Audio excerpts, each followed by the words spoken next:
Bengals draft analytics. We got a new company and a new expert coming up next on the Wincinnati podcast.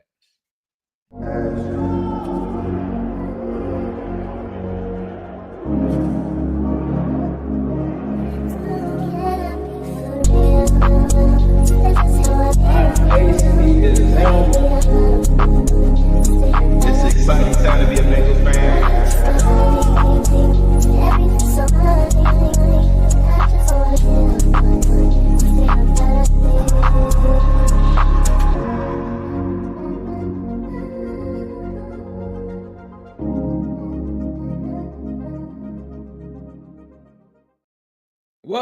Welcome to the Wincinnati podcast. I'm Ace, he's Zim. Zim, how you doing, man? We get about a week out from the draft right now, my boy. Brother, I've been going crazy. You know, after we just left the Bleacher Report, I just hopped on the other show I had that I didn't know that I had. So I just hopped on that show. We doing back-to-back shows. Y'all got to check out everything on the channel too, because even on the Bengals polls, we're just knocking out lots of draft coverage. We're hitting you from every single angle, and I'm really, really excited about that. And I'm really excited about the guests that we have on the show today as well too. Yeah, I mean, a lot of people talk about RAS scores and stuff like that, and I've kind of been critical of them because I feel like RAS scores doesn't give you the true value of game speed and stuff of that. I've always kind of been a proponent of that. Some people get wrapped up in the combine numbers, but we're going to introduce our guy Cory Yates of Real Analytics that's really giving everybody a different scope on analytics and looking at those features. Cory, how you doing today, brother? Thanks a lot for having me on, Ace. What's going on, Zim? Chilling, man. I'm chilling, and we were talking backstage, just getting caught up on a bunch of different things, and I'm excited about it because, like Ace was saying, there's a lot of topics that come up, and then you get these people that get to arguing and stuff on Twitter, like, bro, you don't watch game, you don't watch what, and I feel like what we're offering or what you're about to offer to people is another perspective, and I really appreciate that. But first, I want you to introduce yourself and tell people what is it exactly do you do, Cory? Absolutely. So just a little bit about background about myself, then I'll talk a little bit about Real Analytics. So my background, I'm a former collegiate football player, a little bit too short and too slow to play at the NFL level. So I played Division II football at Texas A&M in Commerce. They're now Division I. But played there, walked on, had an opportunity to earn a scholarship there. And then after my playing days, I went right into coaching at the same program as a defensive back coach. So I played corner and then went right into coaching, coached the secondary for a brief cup of coffee. And then I spent about 20 years in corporate America as a merchandising executive, running multi-billion-dollar businesses ranging from consumer electronics to home improvement. And so in 2020, we soft launched Real Analytics. And what we do is we have technology that analyzes video, game footage, to extract athleticism data from that video.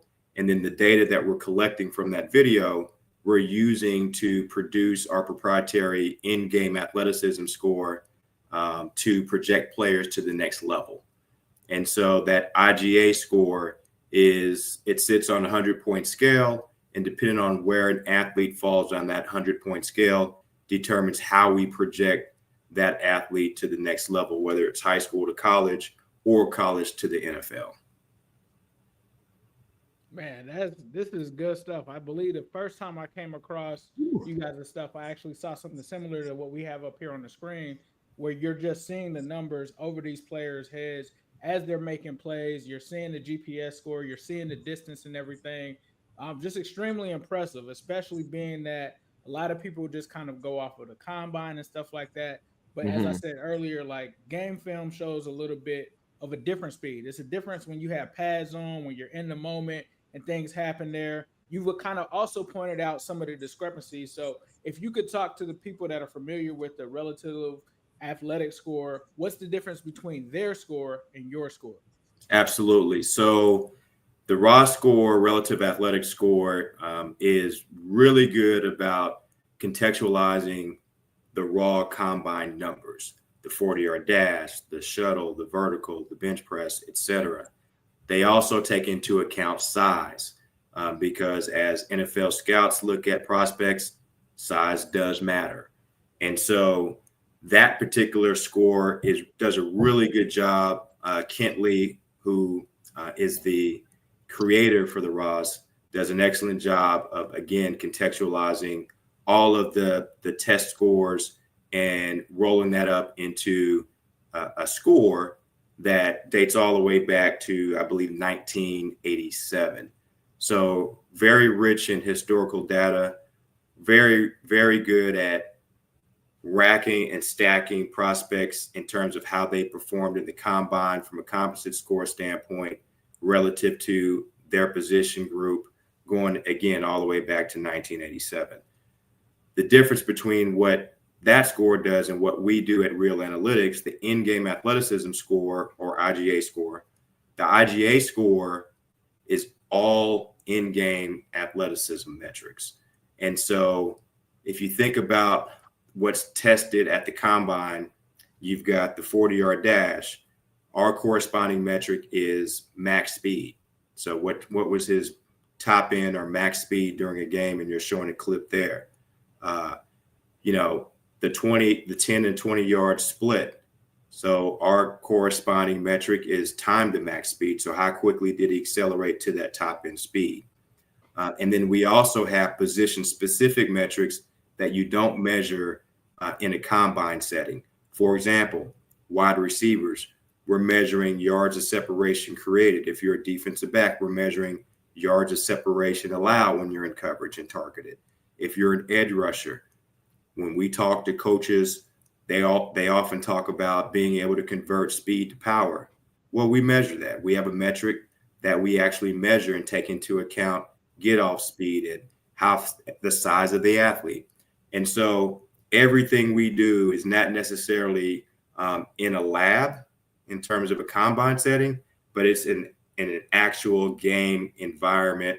It's footage that we're, again, analyzing to measure their functional movement, because at the end of the day, the game is played on the field and not necessarily in a lab. And so we've been very fortunate to talk to coaches, player personnel executives, and we simply ask them, what are the traits you're looking for when you're evaluating a player when you turn that tape on? Because at the end of the day, tape is king. And so what we do is we're simply quantifying those traits that executives have told us and coaches have told us that they look for when they're evaluating a player at various positions. And so that's at a high level kind of the difference between the RAS, which is focused primarily on contextualizing the combine and pro day data, and then the IGA score, which is all about measuring in-game athleticism and translating that to the next level in terms of projection. On the IGA, go ahead, Zim. Go ahead. No, go ahead. Go ahead. You got it. No, I was saying I love that because the RAS score is heavily reliant, like you said, on combine and stuff like that. And you get situations, and I pulled up one of the clips that you guys had on Will Johnson, where you have a guy that doesn't attend the combine, so you're just simply missing that data. And I personally work with data myself, and so having data that is measurable that you can have instead of blank data, I mean, you guys have a true advantage of having that, just because everyone's going to have game field, and that's something that you guys can really measure from that standpoint. Absolutely. And, I think, when you're evaluating these teams, 32 teams, and then you have also college football programs, when they have, prospects that are participating at camps or combine at their particular campus, that data, it's a data point, and you're putting together a puzzle. So, we don't claim that the IGA score has a 100% hit rate. In fact, it's not 100%. It's about 75%. Which is still almost 3 times higher than the industry average. But it's one data. It's a data point amongst all the data points that these evaluators need to be able to take into account. And I say that to say that there is a place for combine testing. There is a place for the NFL combine, especially when you start talking about the interviews and having these teams get in front of these prospects and really try to understand the football character and the things that aren't measurable, whether it's between the ears or between the chest plate, that heart. And so there's a place for it. But you have teams like the Rams who, they from the outside looking in, they are very sophisticated and they don't necessarily send the same amount or invest the same amount of resources into sending folks to the combine. And so I don't pretend to know exactly their methodology of how they evaluate players, but I do know that they're very data driven. They're very forward thinking and innovative. And if we look at how they've built rosters over the recent years, they've done an excellent job of what they do. And so more and more teams are starting to integrate data into their evaluation process. And when I say data, the NFL has always used and integrated data into their decision-making process in building a roster. The difference is now you've got player tracking data that's more readily available than you've ever had before in the past. And so I see you're showing a screen on some of the insights on in this particular case, Tory Horton, wide receiver out of Colorado State. And that just gives you kind of a sneak peek at some of the sub-metrics that make up the IGA score and how we think about and utilize that data in terms of projecting them to the next level. While this is up and while Ace still has this up, can you take us through like some of the data points that are listed on here, just so people can kind of get a look at, for instance, a wide receiver, what goes into their IGA profile? Absolutely. So as you know, as I mentioned before, it's critically important. You've got to be able to run. So that's table stakes. So we're going to have the max speed to give evaluators, coaches, agents insights into what their game speed and play speed looks like. I mentioned the time to max speed, which is a function of acceleration. And so you have that raw number there as well. Average yards of separation created. So we're measuring this at the top of the route. So is that receiver creating separation, and to what extent is that receiver creating separation when he's targeted again at the top of the route? And then how quickly he's getting in and out of his breaks. So that's going to be a function of the transition time. And so everything we do is also contextualized. So we're giving our customer base the percentile ranking of where that athlete falls within the position group, in this case, wide receiver.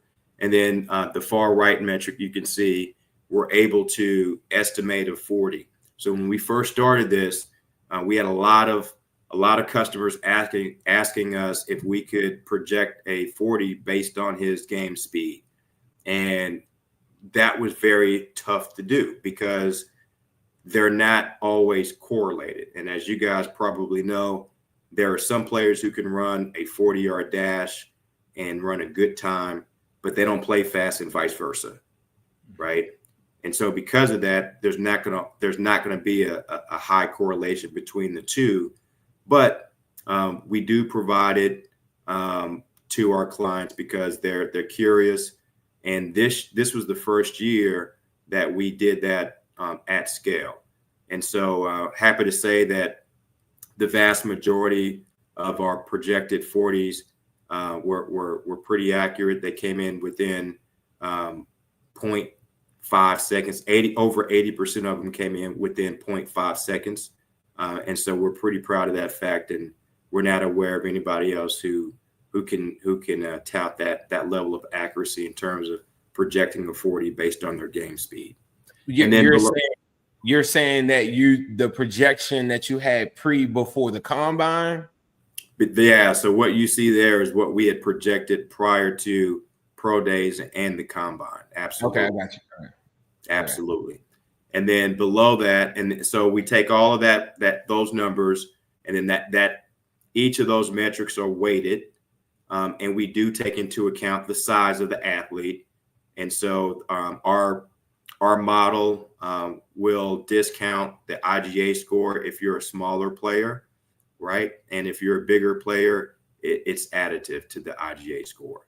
And then that IGA score then kind of drives the trajectory in terms of how we think about the player, both from an immediate impact standpoint, as well as 4+ years out.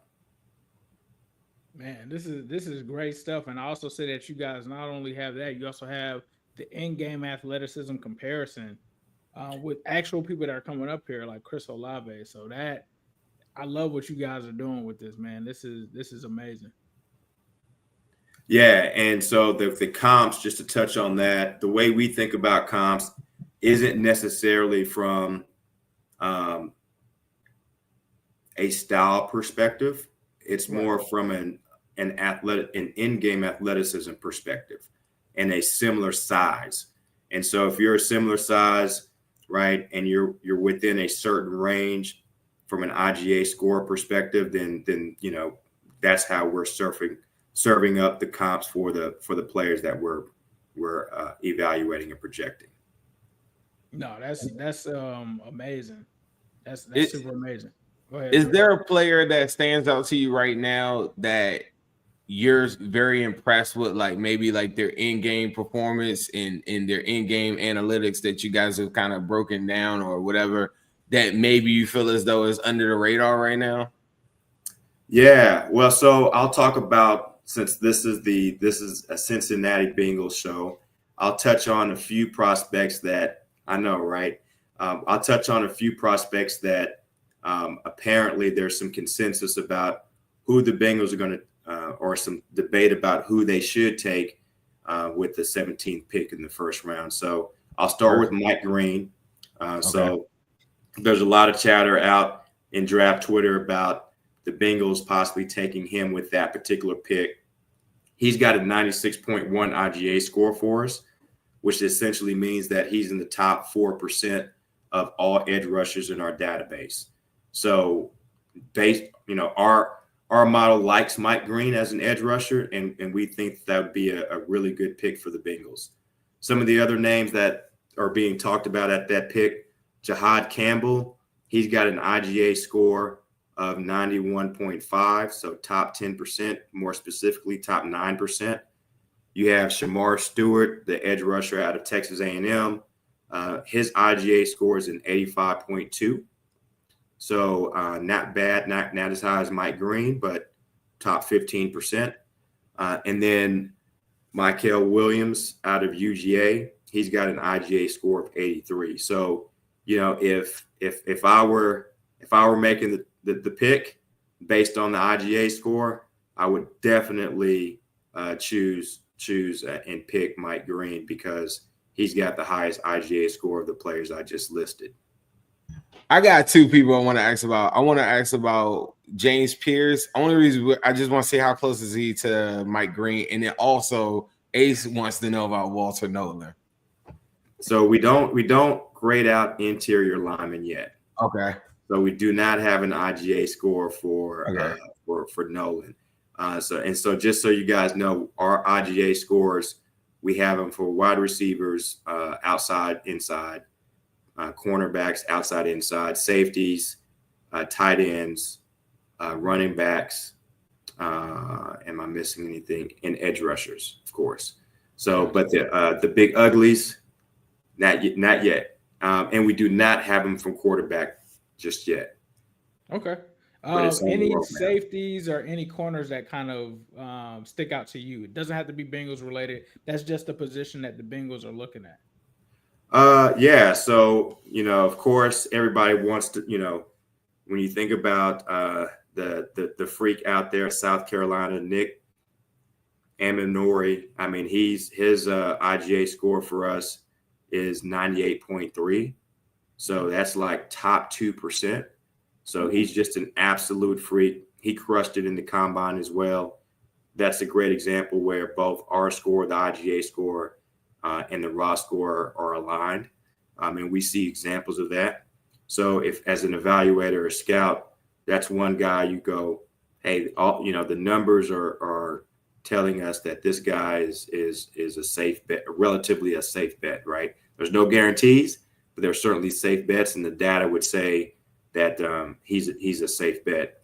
From a cornerback standpoint, I got to shout my guy out, Micah Robinson, a small school prospect out of Tulane. He is his IGA score is an 82.1, and so he's flying under the radar. Tulane's got a few defensive backs that are draft prospects. So if anybody is looking for a name to watch out for or a hidden gem, that's probably going to be either a late day 3, but a priority free agent who has a real opportunity to make a 53-man roster. That's a name that you guys should make note of. We clocked him at 22.1 miles per hour in game. And then he backed that up with the 4.38 40-yard dash at his pro day. So again, probably a name that not many people know about.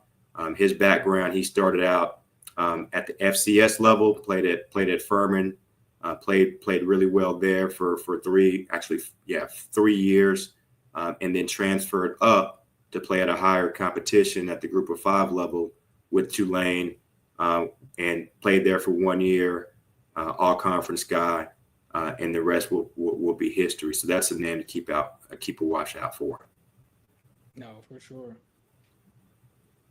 I know you kind of talked about kind of having colleges and NFL teams as clients. Is there anywhere down the pipeline where you guys may offer your ratings or anything like that to consumers where they can actually access it via a subscription or something like that? That is forthcoming. We've gotten several requests about that, and we are working on that as we speak. So we'll realistically, it'll be a 2026 rollout, and so I think for the 26 draft class, we'll make our data publicly available, most of the data publicly available, where consumers can go in, find their favorite players, and figure out how they rack and stack from an in-game athleticism standpoint. So again, 2026 is when we'll launch that. We're already working on our 26 draft class already. Nice. That will be out in June. So we're super excited about that. So shout out to the 2026 draft guide team that's working on that. We've got about 20, almost 22 guys working on that as we speak. And so they've been putting in the work since January to get this together for us. So we're excited about that as well. Before we go, we got a super chat from a guy named Fuzzy. He listens to the show a lot. Is one of my favorite guys in the comments. He says, "What is Phil Maffa's the running back Clemson score?" And I don't think it in comparison or in hand to hand with it, does it project around with the IGA score? So that's a good question. So the IGA score does not project around, and the reason being is because, as you all know, the draft gets crazy, right? Mm-hmm. Once it's live, anything can happen, and so we don't claim that the IGA score is going to project and predict who's going to get picked where, right. But I don't have that particular IGA score committed to memory. Bear with me because we have like over 20,000 IGA scores in our database. But I do know that he did fall in the 70s. I think he was like in anywhere between 70 and 75, if I'm not mistaken. Hang on, I can give it to you exactly. Just bear with me 1 second. Let me pull it up. Okay, yeah, I'm sorry to put you on the spot. I figured if I would have asked this or we read this when you were gone, I would have been like, I don't know, bro. Like you just missed it. And see, so I shortchanged Phil. So his IGA score is 77.3. 77.3. So it was not in the low to mid 70s. It's actually 77.3, which means that he's in the 77th percentile among running backs in our database. Nah, this is amazing stuff because I'm still not over you talking about Shamar Stewart in the comparison to Mike Green. I think the national thing, because of the combine and all of that, is Shamar Stewart is so much athletic than all of these other guys, which makes up for his lack of production. But to hear you say that Mike Green is actually more athletic than him, I think that proves that the IGA score gives the value and perspective, just from that perspective of like, hey, this guy may be viewed as athletic because of the combine, but this Right. other guy who does have the production is actually more athletic than this guy that they're talking about. Yeah, and as an evaluator, you have to really be careful about being a prisoner of the moment. This is just my personal take. You have to be real careful about being a prisoner of the moment. And the further you get away from that tape, the more dangerous it becomes, and the more likely you can miss. Right. And what I mean by that is, if you have a guy that, going, during the draft evaluation period, wasn't necessarily high on your board, and you get to the combine and all of a sudden he shoots from the bottom, near the bottom of your board or middle pack of your board, all the way near to the top, you got to ask some questions, because something's not right. That means you either didn't see what you were looking for in terms of the traits when you turned and watched his film, right? Because he wasn't high on your board after you watched the film, right? And then you got to the combine, and then all of a sudden he tested through the roof, and all of a sudden you kind of fall in love with him. That could be a false positive. And that's where, the IGA score can kind of take that emotion out and say, all right, guys, just remember, what did the tape tell you, right? What did the tape tell you? Because if you've got an uber athletic player without production, for my money, that's a red flag. Love being an athlete, but if that athleticism isn't showing up on the field and producing, something is up. And having played and coached the game, I played with some very talented and athletic players. I've coached talented athletic players, and I've coached players that weren't as athletic, but they were damn good football players. And those damn good football players, in some cases, were on the field earning snaps more than the guy that was uber athletic from a traditional measurable standpoint. Ran a fast 40, jumped out the gym, right? All these things that don't necessarily that are traditional ways of evaluating a player and his athleticism. And so, that's our numbers. We're not saying we're 100% right. Our philosophy is that it takes 3 to 4 years to really truly know, once a rookie gets into the league, whether or not he's a hit or a miss. And so you kind of have to let it breathe. Yeah. No, one thing I want to ask you, not to put you on the spot, and can be your opinion, but we always ask our guests who their top 5 usually is. Who are some of your top 5 athletic players that you've had the privilege of evaluating with your real analytics? Travis Hunter, easily number one. Easily number one, because he had a 99.4 at wide receiver and 99.6 at cornerback. And so, so he's number one. We really like our model also likes, so it's funny that the Torrey Horton kid, he had an injury. And I think wherever he lands, that's going to be a really good value pick, because I think he's going to be undervalued because of the injury, and he didn't necessarily finish out his senior year. But prior to the injury, folks were all over him, and he was going to be touted as one of the top wide receivers. Again, our model likes him, and we think he's got some really good upside in the league. And then Amarion Hampton, out of the running back out of North Carolina. Our model likes him as well. He's got his IGA score, I'm going to cheat and look at my notes, is a 98.2. Jesus. You talk about big, fast, physical runner that has the armor to play, 8, 9, 10 years in the league and be productive. We think he's built for that. But more importantly, it's not about what we think. It's what the numbers are telling us. Who else? From a cornerback standpoint, I talked about Travis.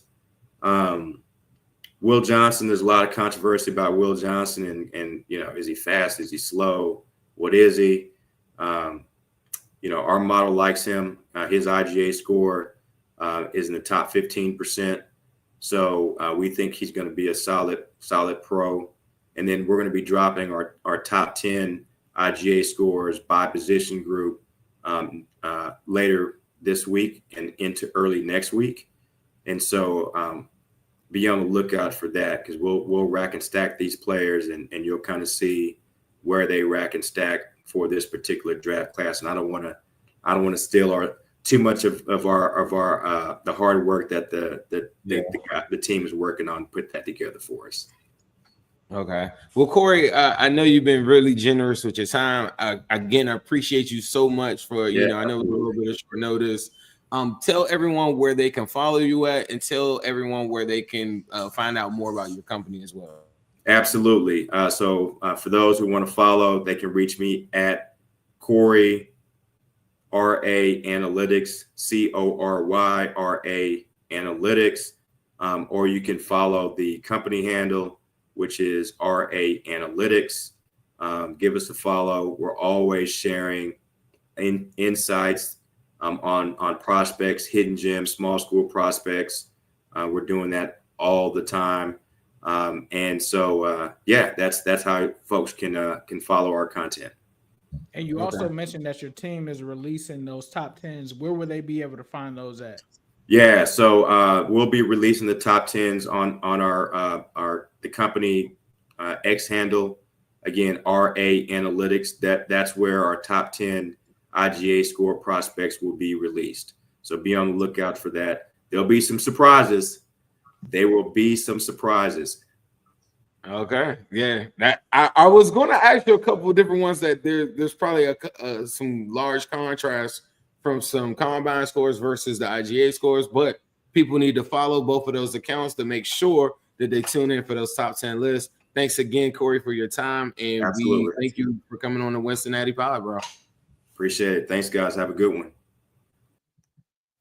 All right. You're on mute, I think. I don't know. I can't hear you, but maybe it's my computer tripping.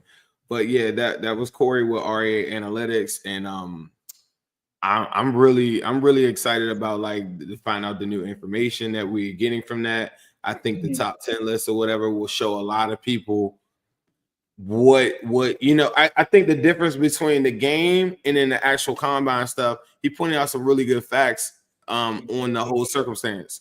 I feel like everything that happens in the combine, you do need to be composed, and you do need to have composure, and you do need to have all these different things to pass those tests.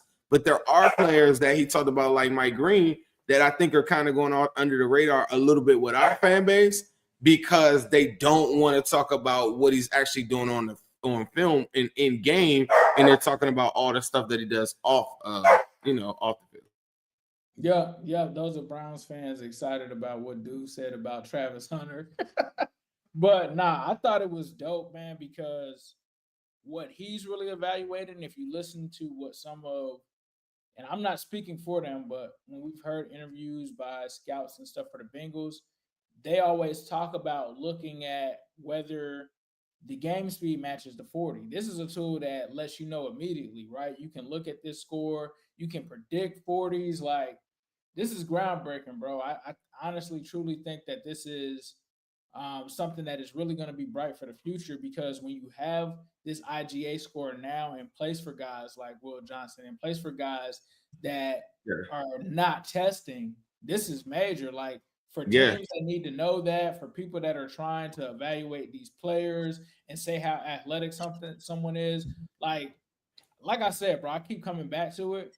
All I've heard this entire draft process about Shamar Stewart is, he's the most athletic guy out there. Like, that's why you should take him, even though the production isn't there.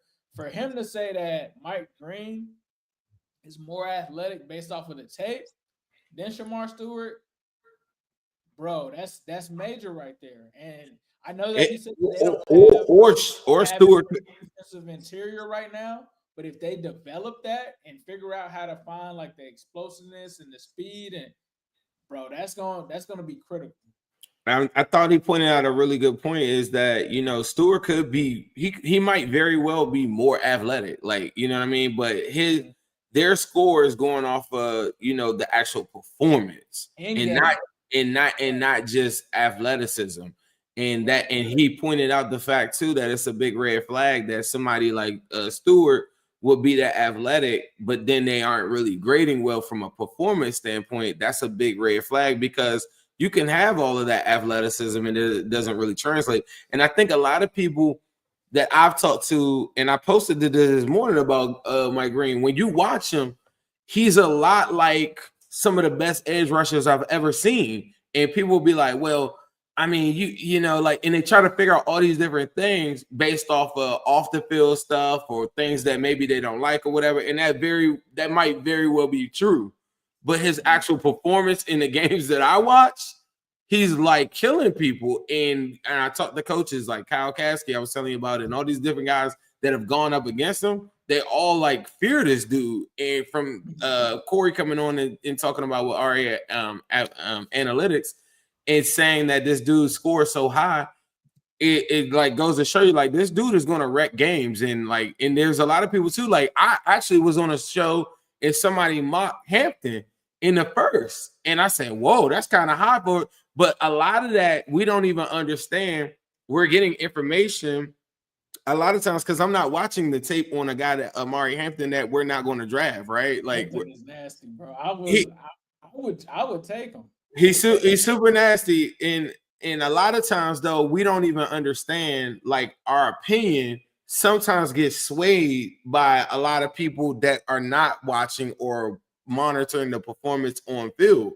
So I've read different things that say, yeah, you could, you know, but the running back, you know what I mean? And I know how good he is, but this guy just told us that this dude is like literally like the second best performer on the whole entire board.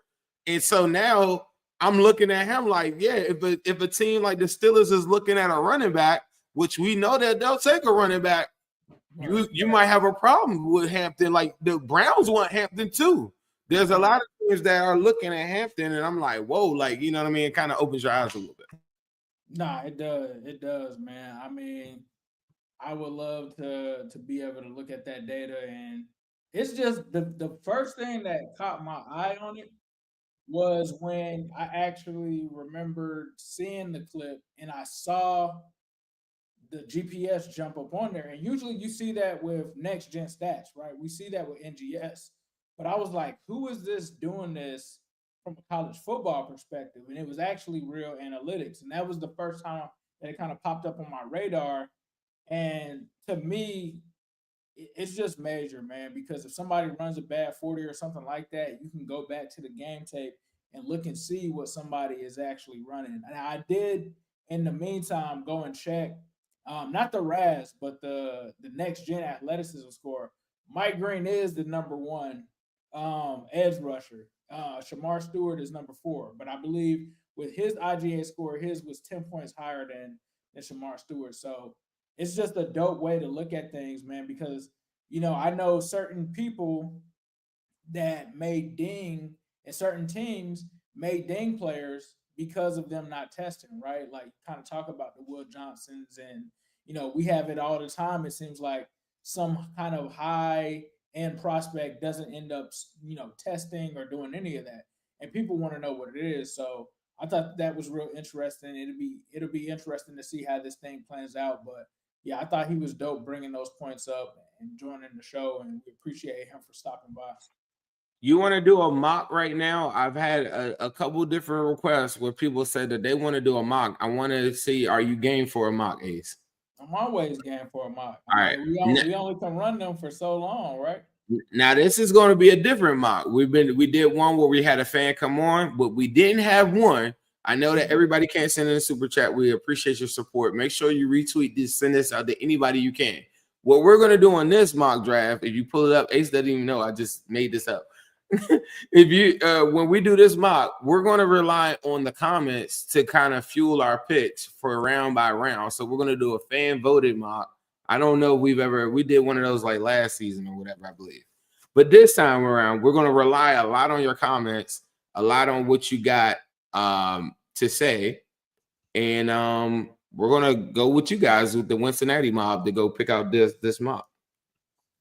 All right. We're going to enter this thing. That's what she said. Wow, Will Campbell made it to 16th. That's crazy. Do you ever see all these mocks online and be like, how did these people get, like, they must have picked all the teams? Because sometimes I've never seen a mock with Jahad Campbell on it, ever. Not on PFF, like, that's for sure.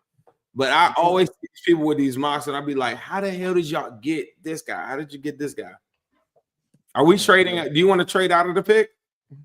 I mean, it's up to the chat. Chat, if y'all want to trade out of this pick, put trade out. If not, just type stay. We're gonna go. Instantly, there's people in here saying draft Mike Green. Some people are saying draft Mike Green. It's For up sure. to you guys, chat. It's whoever's in the chat right now. We're gonna go with it. So get those comments in there. Somebody said, nah, Mike Green is there. All right, we got 2 for Green. Somebody said, let's trade up. I don't know if you mean, okay, so we got to stay. So it looks like we're staying. All right, guys, we got Walter Nolan, we got Mike Green, we got Malachi Starks, Ezaraku, Luther Burden, Kelvin Banks, Jalen Walker, I think is going to come off. I would have liked to ask him that too, because I think he's going to come off a lot earlier because of his athleticism. The ability to play edge rusher and linebacker. Yeah, and I see him as strictly an edge, but I don't know. Green. Everybody's saying Mike Green. Mike Green, unless somebody else is going to come in and say Walter Nolan. KPJ. Okay. Unless somebody's going to come in and say Walter Nolan right now, like, oh, yeah, Kelvin Banks. So we got one Kelvin Banks Jr. He means KBJ. Okay.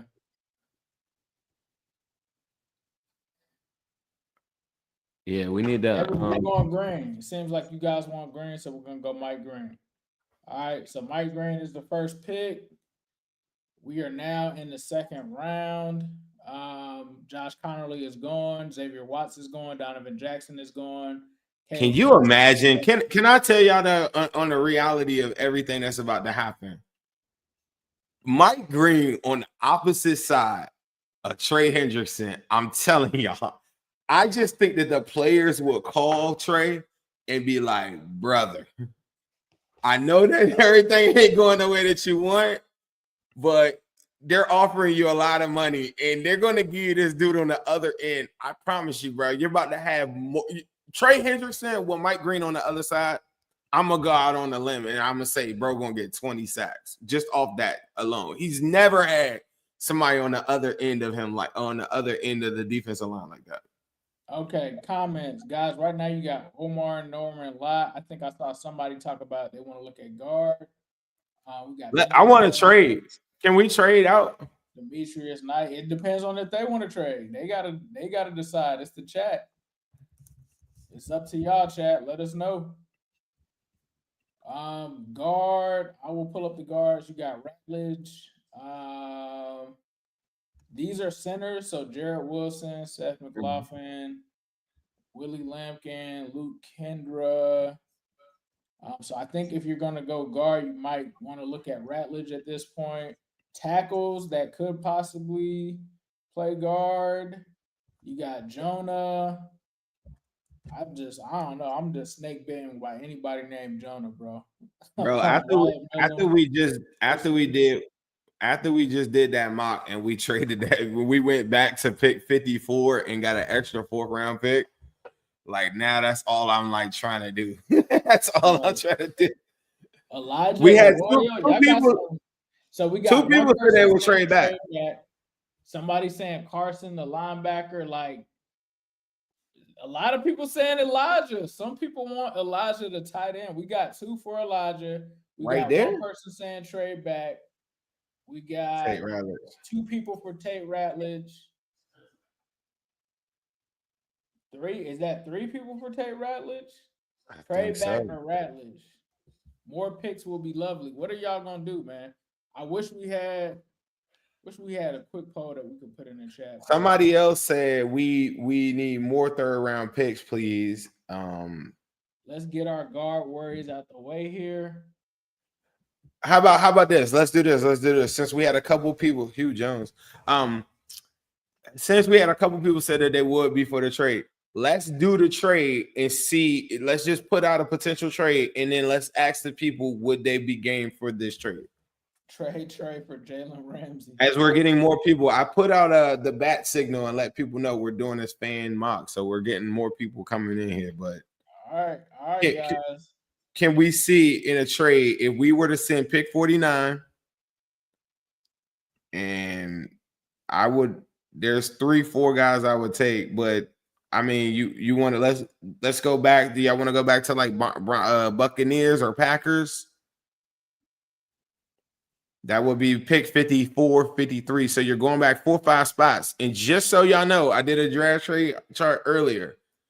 Getting 54 and whatever, we would be able to go get the Packers 4th round pick.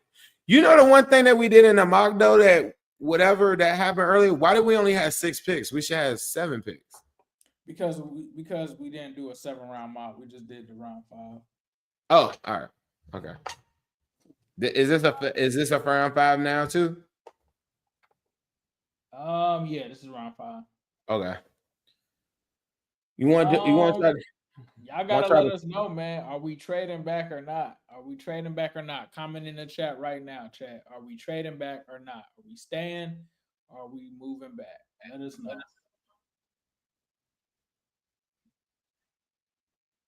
And it seems like the consensus is it's between Arroyo and Ratledge, depending on if we take one. We got 1 no. I seen 3 yeah. Trade. I think there were some trades earlier. Trade back. 3rd pick. Draft Ratledge here. Just so you know, trade. I think we're gonna go. What are you talking about, Tom? We got Tom and somebody else saying no. I think the consensus right now is to trade back. I think so. So we're gonna go ahead and trade back. We gotta hope that Ratledge is there. So we're gonna trade back.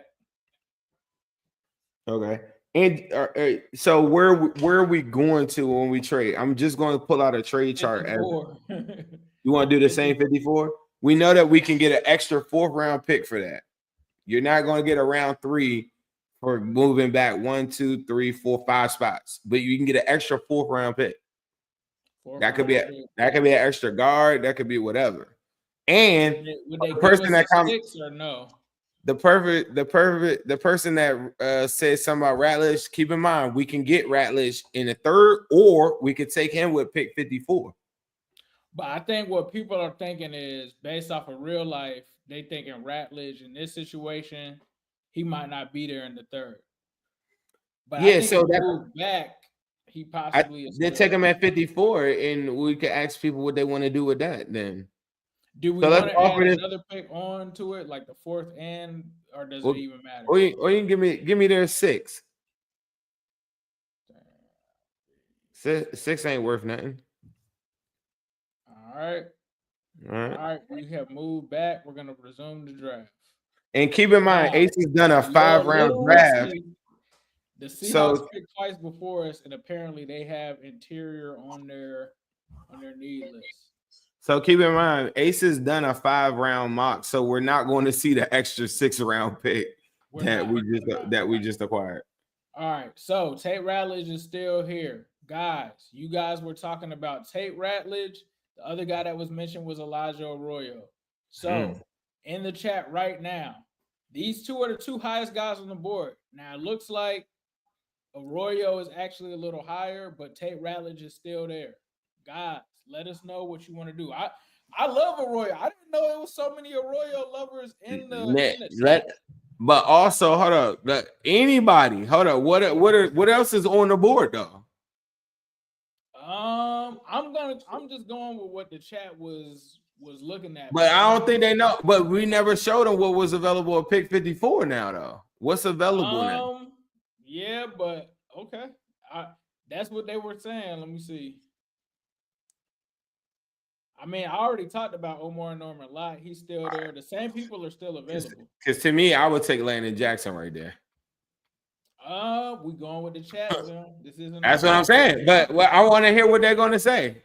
All right, bro. It's getting close. All right. I can get that guard. I can go get the guard later, bro. What are they thinking they want to do? Ratledge. It's more Ratledge, I think, than Tate. Help me sort this because this chat is going crazy. We got one Ratledge. We got two Ratledge right there. Now, mind you, we got pick 54, and then we also picked up an extra 4th round pick, and we have an extra 6th round pick. We got another Elijah. Bro, this is getting crazy. Is this a civil war? Where are we going, guys? I think it's Ratledge. Ratledge is winning this. Ratledge. Somebody said trade again. Ratledge. All right, we're going Ratledge. All right, let's go Ratledge. You guys, thank you guys for participating in the chat. We're gonna go Ratledge here. All right. Oh, this is nasty. Trevion Henderson is available. Kevin Winston. Give me him. Oh my God. Jalen Royals. Hey, bro, come on, chat. Talk to me. We got Trevion. I don't want Trevion. Oh my God. Bro, we got trade. They talking about like that's protect Joe. I don't know if he said that before he saw Trevion Henderson, but brother. We got one for Henderson. Hold on. Let me be fair and try to go through here. Kevin Winston, the safety is there right now, too. Don't forget that. Harvey, Alfred Collins, Damian Martinez for people that like running back as well. Jared Wilson. Jonah is still available. Jared Wilson and Jonah. So the people that wanted the guard in the protect Joe Burrow, that guy's still there. Somebody else said they want Makuba at safety. My guy Shiesty came in here. I knew he was Trevion Henderson. Charles Grant is still available. Charles Grant. Man, we got some really good options here, guys. Harold Fannin is available for the tight end lovers. Like, we got some options, y'all. So Trevion, Makuba, Harold Fannin. What are they saying? Jonah, Jared. We got another Henderson. Hey, look. Hey, chat. I'm just letting you know. 1, 2, 3.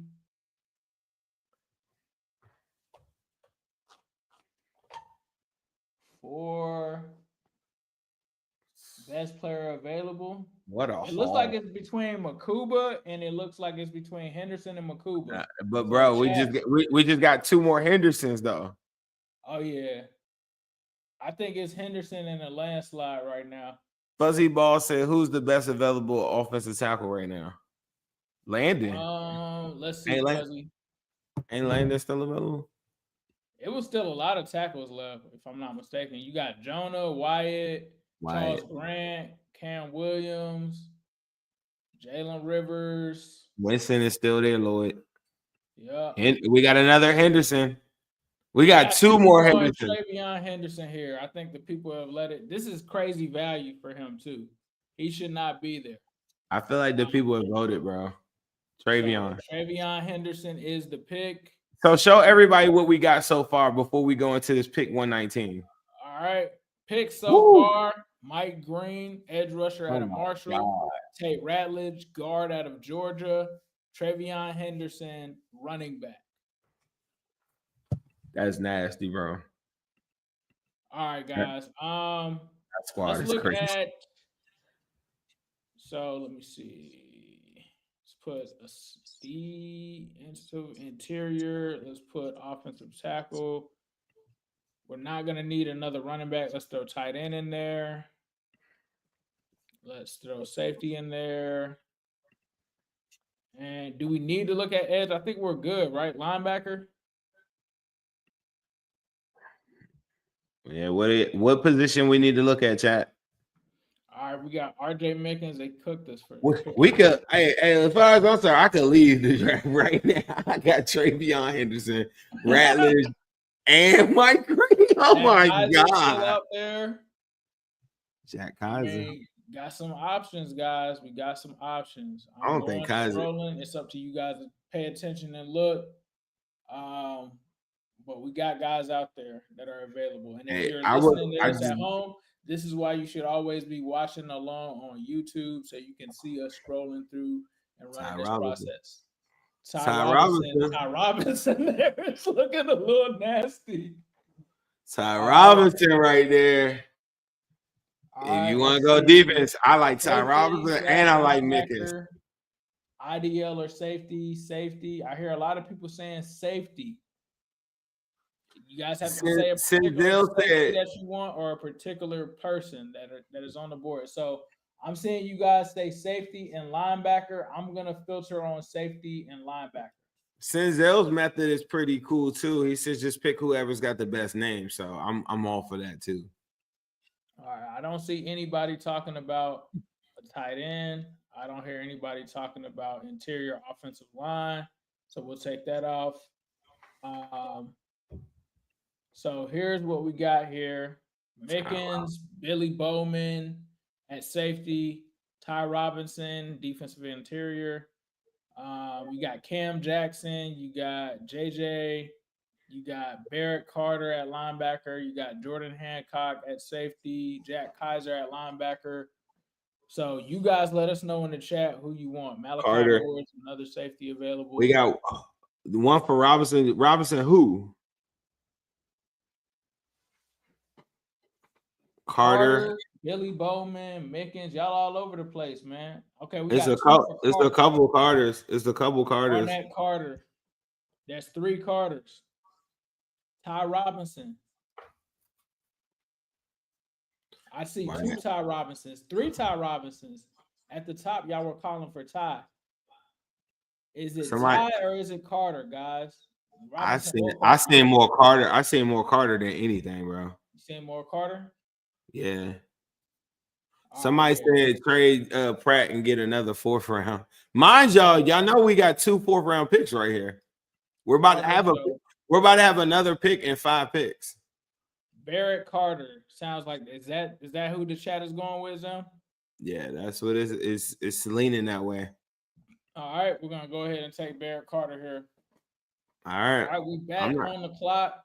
Who was the second person? They were talking about Ty, right? I think Ty is gone now. He's gone. Ty is gone now, guys. You missed out on Ty. Did he go to? Wait, hold on. Ty's got to still be here because hold on, I don't see Ty being gone. Hold on, what happened? Maybe we just got a defensive. Ty is still there, guys. Well, we just got a defensive. What you call it? We're gonna do the Mickens. No, we never got a defensive interior. We got Mike Green, Tate. Oh yeah, we just got Carter, the linebacker. Barrett Carter. So, chat. It's up to y'all. I know somebody talked about Ashton Gilliard too. He's still available. Darnell Wynn. He's shaking his head. Safeties available. Who did Wynn want? You saying shaking my head, but you didn't even say nothing. You gotta tell us. You gotta tell us which way are we going. Y'all let us know, man. And I'm switching between both frames. I see 3 people say look at safety right here, and it's 2 Mickens. LW says also add Ty. So they want. Yeah, it was a lot of Ty, so I'm gonna put. It's a lot of Mickens right now, bro. I'm gonna put safety and defensive interior up. All right, guys. It sounds like it's between Mickens and Ty Robinson. Put your votes in the chat. Let us know.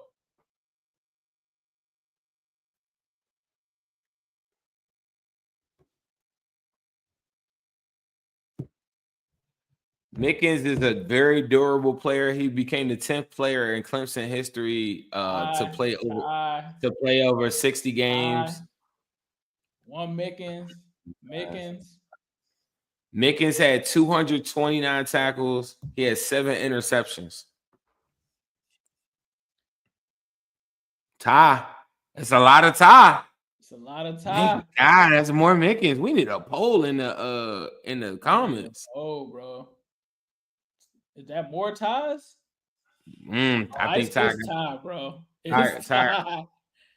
Oh, here go another Mickens. We need Ty one. Another Mickens. It's between them 2, bro. I feel like the next one is the tiebreaker. A lot of tie because it's easier to type. Nah, you can write Mick. You can put Mick. I have seen a bunch of Gileads though. Yeah, I seen some Gileads too. There's another Ty, bro. I'm going with Ty. You gotta go Ty Robinson. Ty Robinson is the pick. All right, hey, we still can go Mickens, guys. Guess what? We got the extra Mickens. Let's Are we go. just going Mickens because that was the consistent. Yes, bro. Got to. It was too many Mickens that we got everybody together, bro. All right, you guys got your draft pick. They gave us an A+ for the Mike Green pick. That's nasty. They hated man. the Tate Ratliff pick, D+. But the Tate Ratliff one pushed Travion Henderson. We strategically did that as a group. Yeah, we strategically did that. And then we got Travion Henderson. We got Barrett Carter, Ty Robinson, RJ Mickens. That's a nasty value, A-. Shout out to y'all for doing that. We're now going to toss it to our sponsor over there at Midwest Best Barbecue. Now they call T. Higgins, or you say number 5s. Either way, you'll be winning. It's them hot honey lemon peppers. Now they call T. Higgins, or you say number 5s. Either way, you'll be winning. They was them hot honey lemon peppers. Now they call T. Higgins, or you say number 5s. Either way, you'll be winning. And much love to Mama T, Uno and CTB. MB's got Bengals wings, and now we just added T's. Cause 9 to 5 winning things. Gritty for Uno wings. We say yes, Sirski now. Like Aces and be saying that T got them new wings. Only at MB's. Honey lemon peppers. Now you can call them T's. Honey lemon peppers. Now they call T. Higgins. Or you say number 5s. Either way, you'll be winning. It's them honey lemon peppers. Now they call T. Higgins. Or you say number 5. That was nice. I ain't gonna lie. Shout out to Midwest Best Barbecue 669, Justice Cory in Lebanon, Ohio. And shout out to you guys for rocking with the Wincinnati podcast. Make sure you hit that subscribe button. Make sure you hit that like button. We truly appreciate you guys supporting us. Shout out to our guy Cory Yates for coming through Real Analytics. Make sure that you guys follow him on Twitter. Follow what they're doing on Twitter at Real Analytics. We appreciate y'all. Make sure you guys tap in with my partner Zim tomorrow. He's going to be on Bleacher Report doing a dope mock draft representing none other than the Bengals. So make sure y'all check him out. We also just did a Cincinnati War Room over there on Bleacher Report. So check that out. Go into the Bleacher Report app. Type in the Bengals. You will see our Cincinnati War Room episode there. Make sure you leave comments there and flame emojis as well. We truly appreciate you guys. And let us know in the comments what you guys are giving this mock draft. We're going to call it the Cincinnati Community Mock Draft that you guys just put together. Shout out to Zim. Shout out to Wimby. Zim, was there anything that you and Wimby wanted to say before we get up out of here? He was barking earlier, so I'm trying to give him some camera time. Okay. All right. He's not saying much. If you're listening to the podcast, Wimby in here doing his thing. But other than that, though, we out of here. Yes, Sirski. Yes, Sirski.